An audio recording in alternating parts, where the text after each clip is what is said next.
I'm just now bouncing back. I'm just now rebounding from the beef, the whole beef with G Unit and 50 and all of that. I just got like if the beef with G Unit was an airplane, I just landed. I just got off that plane, man. You know what I'm saying? And I ain't even go get my bags out the baggage claim. I walked away. I left them bags, man. You know what I'm saying? So for 50, man, like I'm never. And I'm glad y'all here. I'm glad y'all here because this is probably the first and the last time you're gonna hear me say this.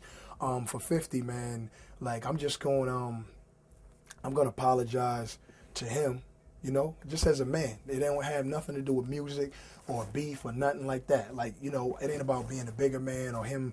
I don't care. He could take it and say, Game's apologizing. He could take it and say, oh, Game's a sucker. He's apologizing 50. It's not that. I'm apologizing for me to him, to Dre, to Jimmy Iovine, to Eminem, to our fans. Because if you think about what Interscope was when we were gelling, man, we were it. We were it. We were unstoppable force. Jimmy always says, man, I don't know why. I told you guys not to break up the Beatles. That's what he said, Jimmy Iovine. You know what I'm saying? He sits in his chair and he says, I told you guys. I don't know why you guys had to break up the Beatles. That's it. You know what I'm saying? And he says he told John Lennon the same thing, a long time ago. But Jimmy said he seen it coming. And, I was young, man, and I was dumb. I did a lot of dumb things. I kind of felt like me and 50 clash. I'm not going to down him, diss him, and say he's a bad guy or go back on the plane. I didn't leave nothing on the plane, so I'm not going to go back on it. But I'm just going to say, he had his side. I had my side. My back was against the wall. I did what I felt was necessary for my career to have longevity and for me to survive in hip-hop and music, to be around, till I'm Quincy Jones age and thereon. And not only to be around till I'm Quincy Jones age, but to fall in that mode, to be a Quincy Jones. I did what I felt that I had to do at that time. Now, 4 albums in, I can now say, as a man that G Unit, Game, Aftermath, Black Wall Street, Interscope, Geffen, Eminem, Shady, from Banks to Buck to Yayo to Dre to whoever, man. If it would have kept going, endless paper, millions of albums sold, because we were great together.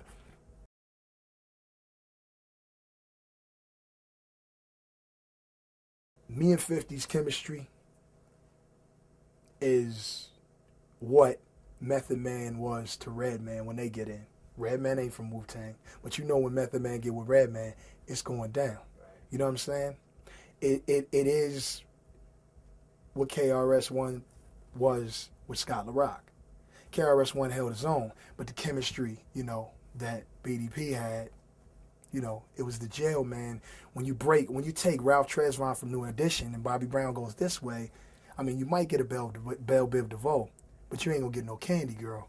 Ain't gonna get no Mr. Telephone Man. Ain't gonna get no Hater to Love It. Not gonna get no How We Do. 50, his biggest records, our biggest records were together. Whether I was on them or I wasn't on them, or whether he was on them or I wasn't on them, when we were gelling, writing together as a family, we had it, man. That goes for Eminem, Dre, Game. And you know what? If we never did that, I think Detox would have been out.